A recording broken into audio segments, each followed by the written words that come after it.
What up, my friends? Welcome back to my channel.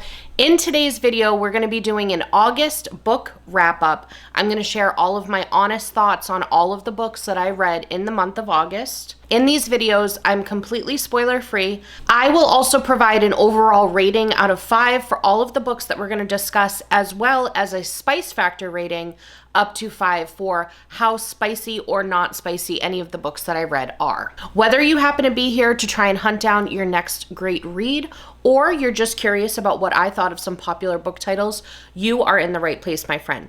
In addition to this YouTube channel, I also have an Instagram account that is completely dedicated to my book content, so feel free to follow me over there at Kate Chapters. Before we dive into all of the titles, I do want to give a little bit of a disclaimer, which is probably a great disclaimer, and that is in the fact that I went on a crazy hunt for historical romances in the month of August. I feel like historical romances don't get shown off as much as contemporary romances do.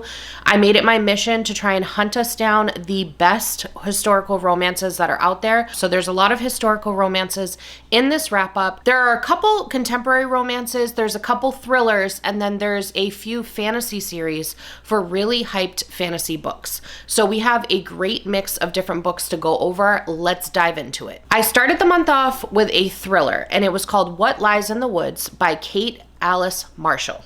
I don't know why I'm struggling to say that name.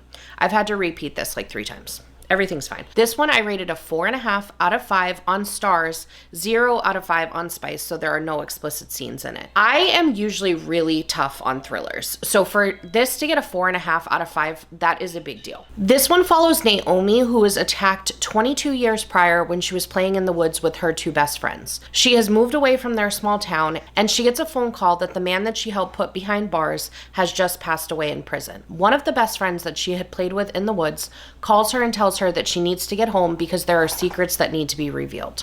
Sorry if you can hear my dog in the background, by the way. She's all dramas right now. She's doing all the things. So this one, what I loved about it is it is a true thriller, like bone-chilling type of creepy thriller.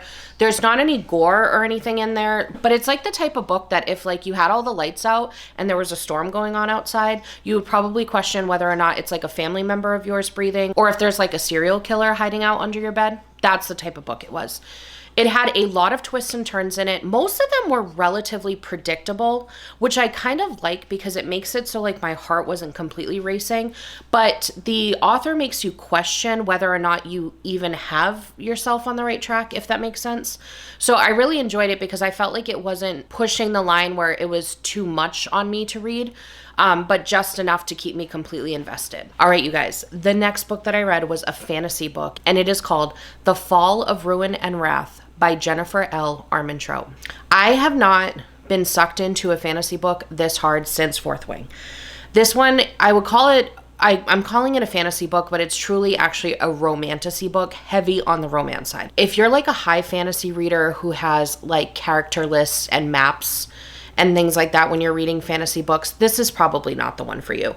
But for me, it was a 4.25 out of 5 for the Stars, 3 out of 5 for the Spice.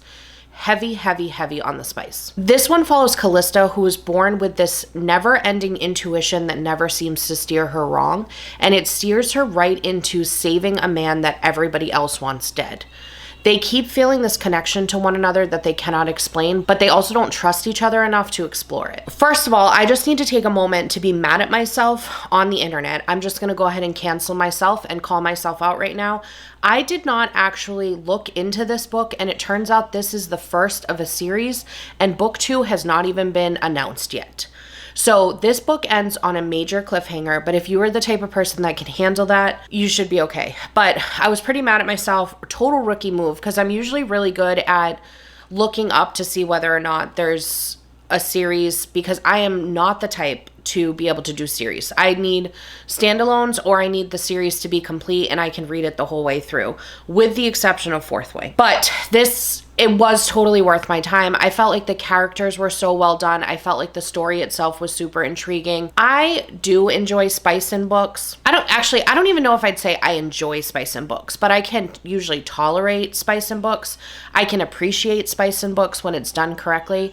This one, I feel like the spice was written well, but it also took up a lot of real estate in this book. And I'm more of like a plot-driven person. If you're the type of person who really seeks out the spicy style books, you would probably absolutely love this. It is definitely not on the vanilla side of spice. Be aware when you're going into it. I would look up trigger warnings and things like that. I can't really say much else because obviously I don't want to spoil anything, but it was a really, really well done book. I felt like it was action-packed and suspenseful without being too much. So overall, if you're looking for a new fantasy book to dip into, this is definitely one I would recommend. Okay, the next one that I read, I picked because I was looking for like an Olympic romance because obviously the Olympics were going on. So I picked up The Summer Games by R.S. Gray. It's kind of confusing because there's two titles on this one. So it's The Summer Games and then it says Settling the Score. This one I gave a 3 out of 5 on stars, 2 out of 5 on spice, which is kind of high for R.S. Gray because she's usually more like just dip your toes into spice, but there was a little bit more real estate in this book. So this one follows Andy and Freddie, who are both in Rio to compete for the Olympics. She is a Team USA soccer player and he is a British swimmer.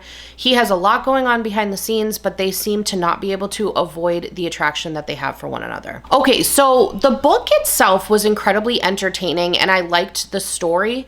My problem fell with the characters completely, which again is not normal for me, not my usual R.S. Gray experience. I usually feel like she writes really fun and really awesome characters. Andy is the main female character in this book, and I just felt like she didn't have a backbone, and she was like her own worst enemy in this book. Freddie just drove me absolutely crazy, and it was kind of just a situation of unnecessary miscommunication. I don't know. Overall, I just didn't love this one, but if you're looking for an Olympics type vibe, this is definitely a good option. All right, next up, we're going to be discussing an entire series that I read because I don't want to break it down per individual book because if I give a summary on the other books, it'll probably reveal details from earlier books, if that makes sense. So instead, we're just going to discuss the series as a whole, but I will break down my rating and spice level for each of the books for you guys. And I'll be putting the graphic up on the screen that shows you guys my rating and then the book cover in case you want a screenshot to save for later. I also have started putting a list of all of the books that I read that month with my rating and the spice level down in the description box. So if you want to take a screenshot of that for when you're at the bookstore or the library, you totally could. But anyways, the series that we're going to be discussing right now is From Blood and Ash by Jennifer L. Armentrout.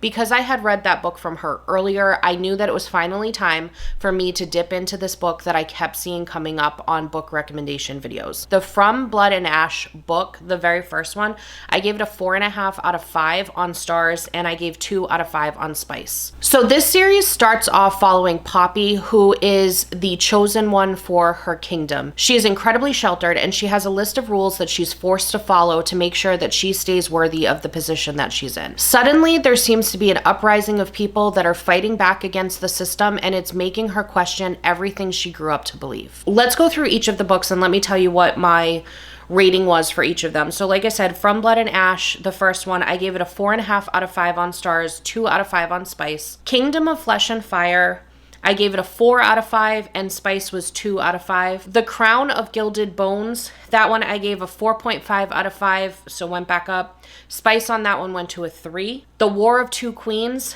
that one I gave a 4 out of 5 and spice went up to a 4. That's right, a 4 out of 5. And then A Soul of Blood and Ash, that one I gave a 3 out of 5, and spice I gave a 4 out of 5. There's a lot of whiplash that happens with this series. A lot of whiplash. The building of the world and the characters, I think, is done in such a beautiful way because I am not a high fantasy reader. I am also not the type that can focus very well. And she was able to somehow build up a world for me that I was able to follow. I didn't have to have like family trees written down and I didn't have to have maps of the world like printed out and in front of me or anything like that, but it also felt incredibly involved. I think she does a beautiful job at that. The things that I don't like about these series are kind of just nitpicky things, but I'm going to mention them because before you dive into them, I just want you to decide if it's the right series for you. The first thing is the spice. I think that it's written really well, but at the same time, I think that there is far too much real estate for the spice. And the problem that I have is that for people that are uncomfortable with spice, it would be almost impossible to read these books. The reason being is because in other books that I've read where it's like a romantasy, generally you can kind of skim through the spicy scenes to get back to the plot. With these books, I found that a lot of the actual plot is weaved into the spicy scenes, so you actually have to pay attention throughout the entire scene. The other thing that bothered me was book 5, A Soul of Blood and Ash, was book 1 just told from a different point of view, and there was maybe 4 new chapters that gave like new information, but the rest of the book was literally just the first book told in a different point of view. That bothered me because I felt like there was no need to do that. I feel like the topic that happens in the different point of view in book 5 is incredibly important. It involved a sensitive topic that I think it's important that the author did work through. However, I don't think that it needed to be an entire book. And when I got to the end of book 5, I found out that there's a 6th book. I didn't know that. I thought I was reading an entire series that was complete. And book 6 has not been released yet in terms of like dates or anything like that. So this author wrote that book, The Fall of Ruin and Wrath. That was book number 1. No release date for any of the other books on it. This series right here that I'm reading, no release date for book number 6. So it's not complete. Then she has a prequel series, which I heard is even better to this series from Blood and Ash, but that one is also not a complete series. So she has like at least three series out there. I don't know what else she's got going on. She's my hero for doing all of that writing and being able to keep track of all of those things. But me as a reader, I want to read a complete thing. So it's kind of hard for me. I want to dip into that prequel series because I have a feeling I'm going to love it.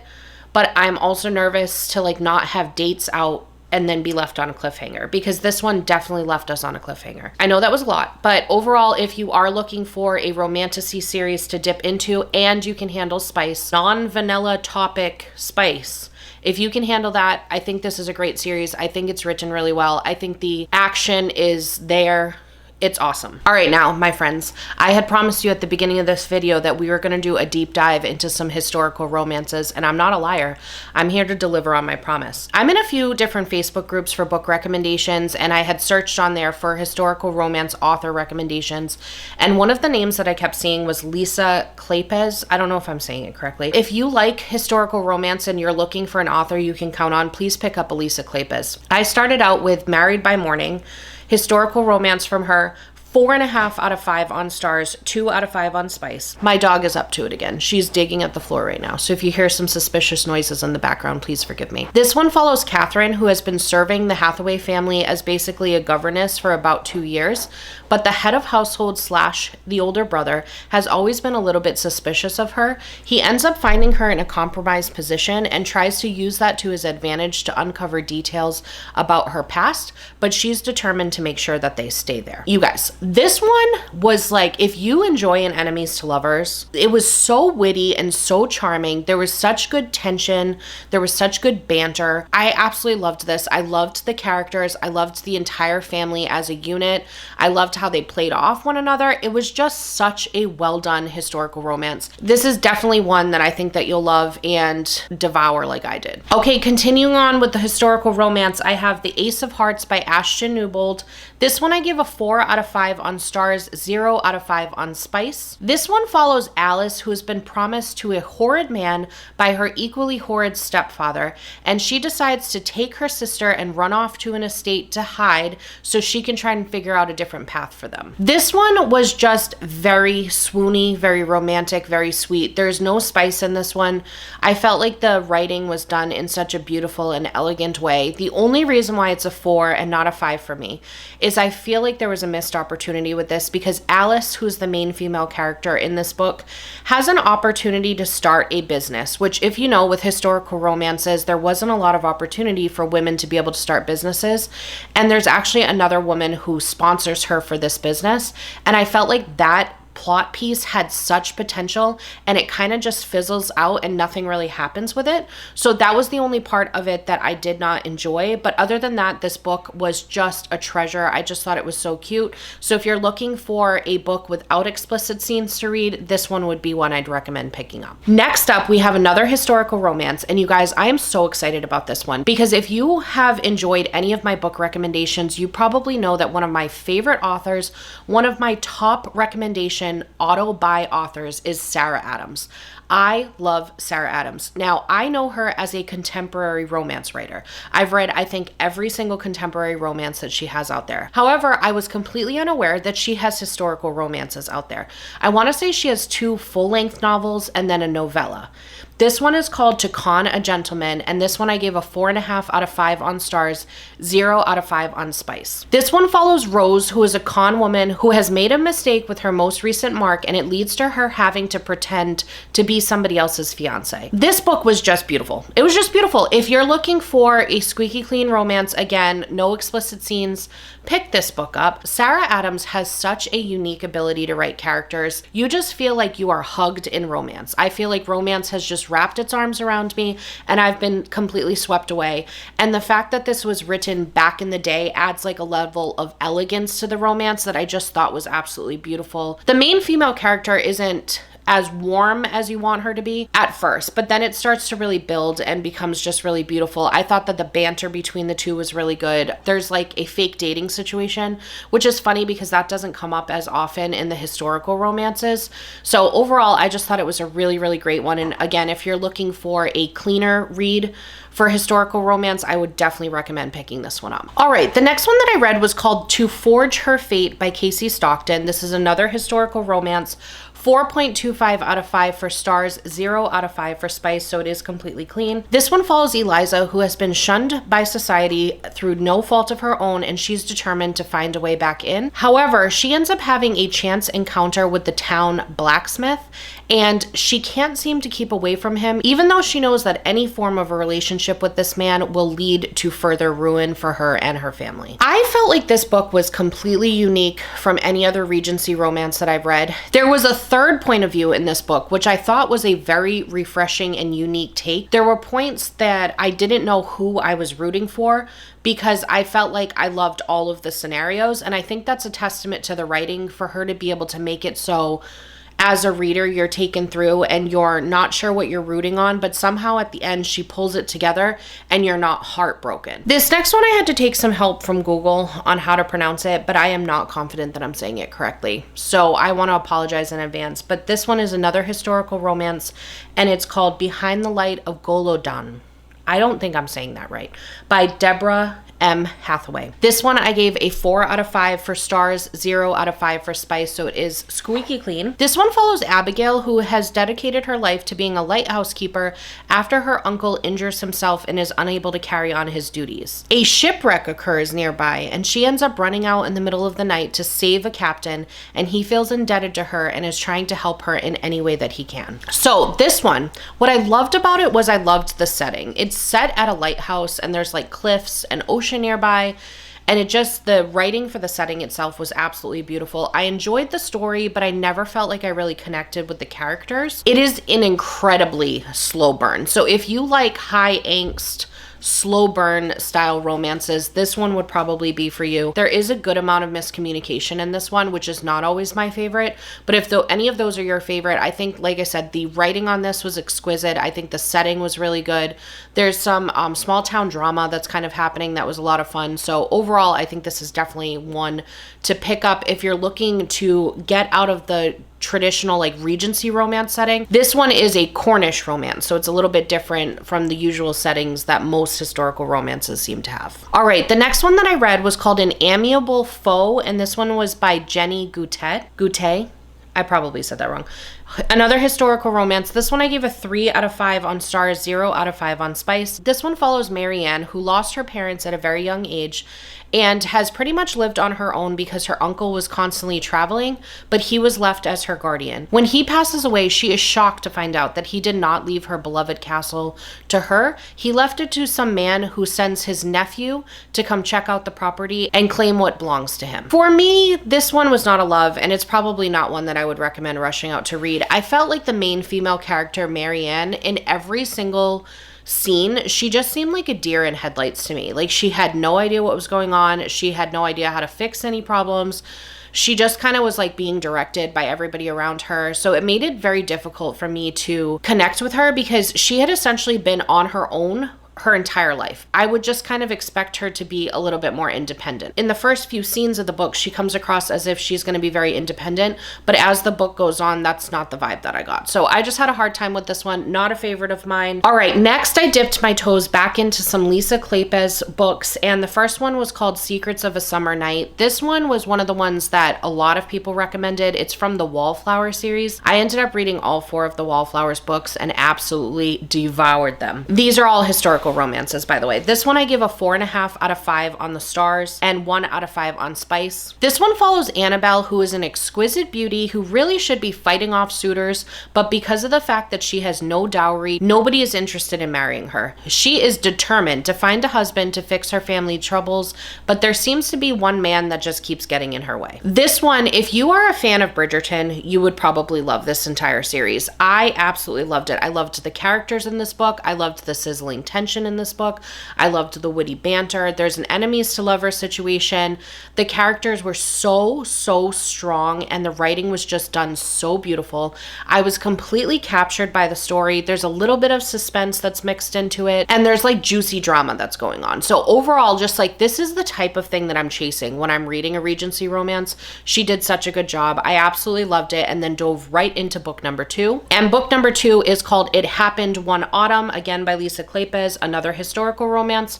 4 out of 5 on stars, 1 out of 5 on spice. This one follows another wallflower. She's friends to Annabelle. Her name is Lillian, and she is a brash American whose parents have decided they want her to marry a member of nobility in England. So they all decide to go over to England from America to try and find her and her sister some suitors. They're staying at the estate of one of her father's business connections, and her and him cannot stand each other, but they also can't seem to stay away from one another. So again, just like the first book, it just had all of the elements that I was looking for. It was really intoxicating. The enemies to lovers banter was done so well.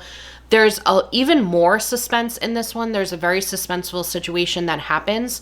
And it's funny because it opens up for book number 3. And there's a character that I was hoping was going to be part of book number 3. And some things go down in book number 2 that kind of make me like, maybe I don't want him to be in book number 3. But the way that the author works through that entire situation, I think was done really well. So if you're planning to pick up one of these books, you're probably going to want to pick up all 4. Go look at your library or go check your bookshop. Make sure they have all 4 available because they flow really nicely into each other. So the next one was book number 3. This was Devil in Winter by Lisa Kleypas. This was another historical romance, obviously. 4 out of 5 on stars, 1 out of 5 on spice. This follows Evangeline, who is probably the most quiet and most awkward of the 4 wallflowers. And she's desperate to escape her abusive family. So she turns to the one man that nobody in her life would want her to turn to. The character development on this one, you guys, was top notch. I can't really say much because like it would reveal stuff from book number 2, but the way the author handles a situation, it's a very precarious situation, and she handles it in such a beautiful way. It was intoxicating. I did not want to put the book down, and it's just a romance, you know what I mean? But I was like chasing to figure out how she was going to piece everything together. But it's so comforting when it's like that in a romance versus like a thriller or a woman's fiction, because sometimes you don't get a happy ending. But in this one, you get a happy ending. I think that it was just done so well, and I loved it so much. All right, I'm going to break some hearts with this next one. I decided to take a break from my Wallflower series and try and dip my toes back into some more fantasy, because I was like, okay girl, you've read enough historical romances in a row, let's try some fantasy reads. So I decided to embark on the journey that is Throne of Glass by Sarah J. Maas. And when I say I'm going to break some hearts, it's because here's the thing. I completely understand that there are different reader styles, okay? I can completely get that. But I think the intensity of how people sell this book is what turns me off from it. I just feel wrong. Like, I feel like I'm the one in the wrong. At the same time, I'm like, no, stop gaslighting yourself. It's not that great. So this one is Throne of Glass by Sarah J. Maas. Same thing as the From Blood and Ash. I've only read the first 2 books of the Throne of Glass series.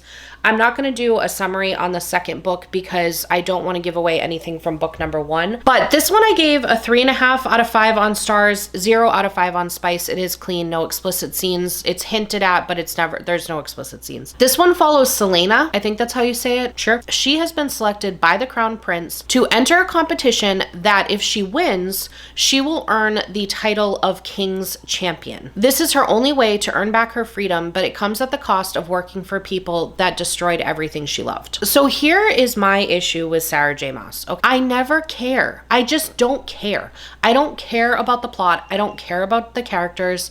I don't really care about finding out what's next. If I wasn't as stubborn as I was, I would probably just be like, I don't need to read this.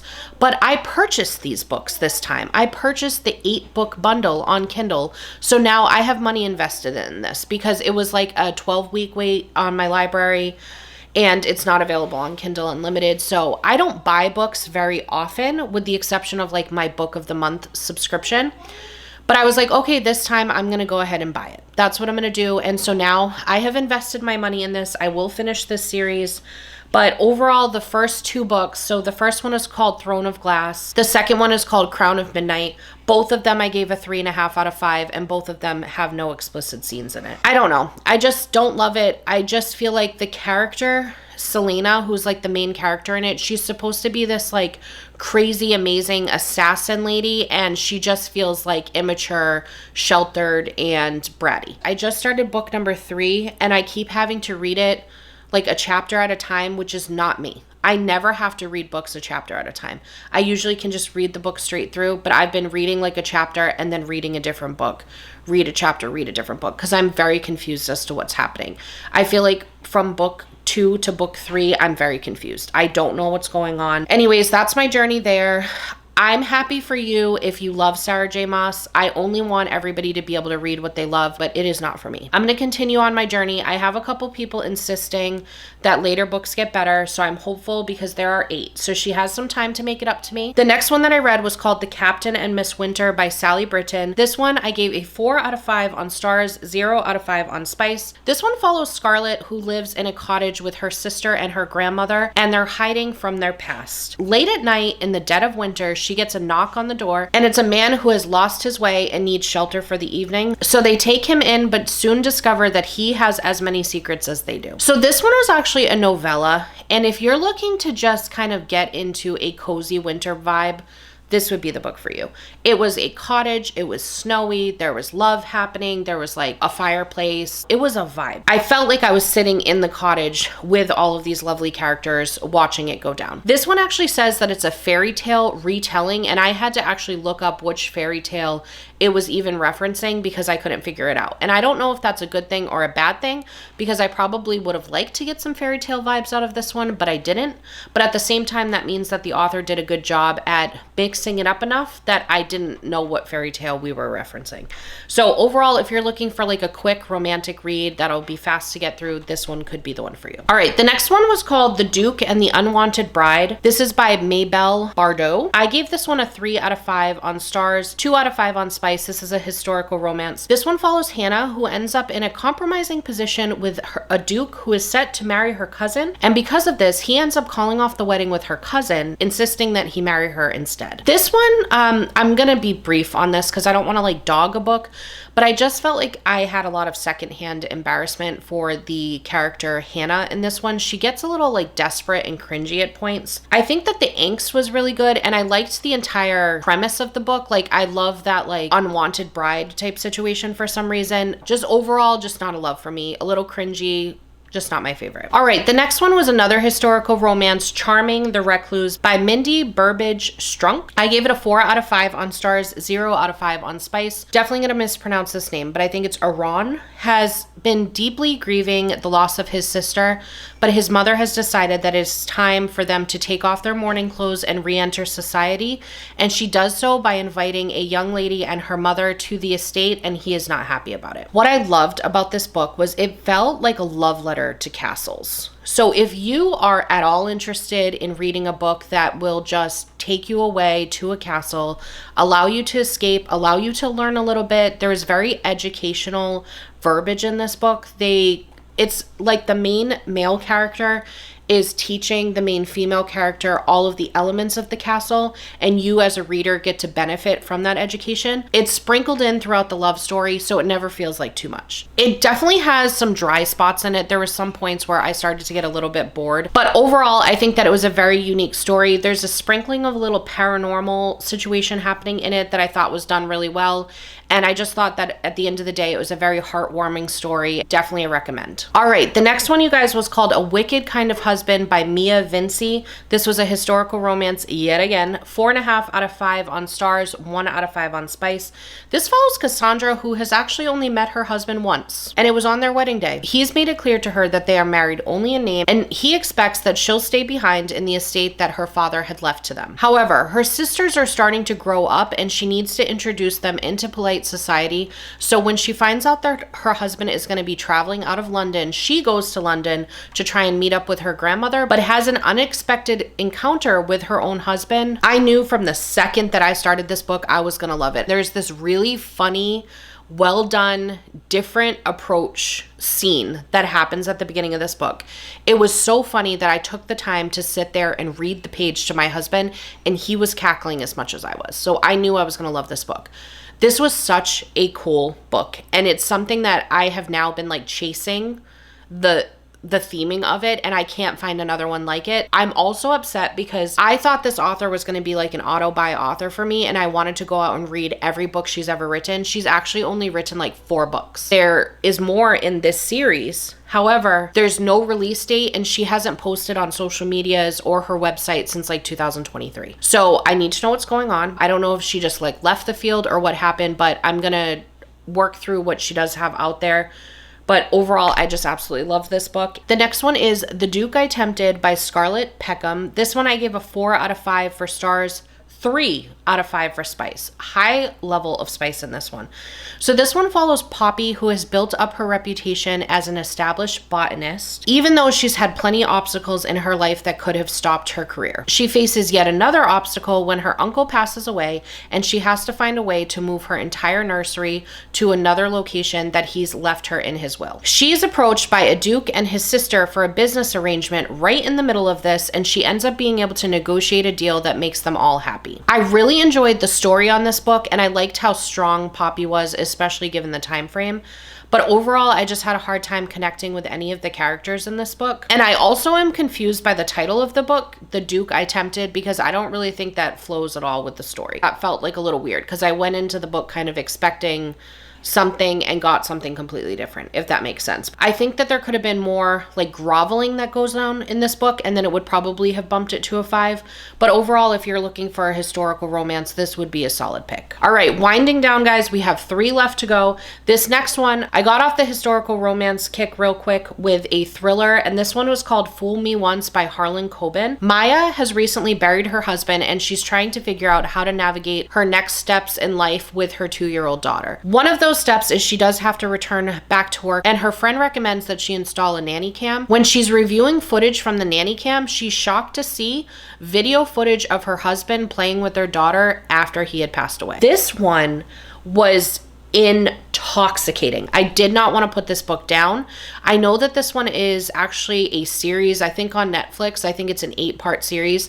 I am desperate to go watch and see how they made this into a TV show because it is so good. But it is one of those ones that after you put it down, you realize that some things don't make sense.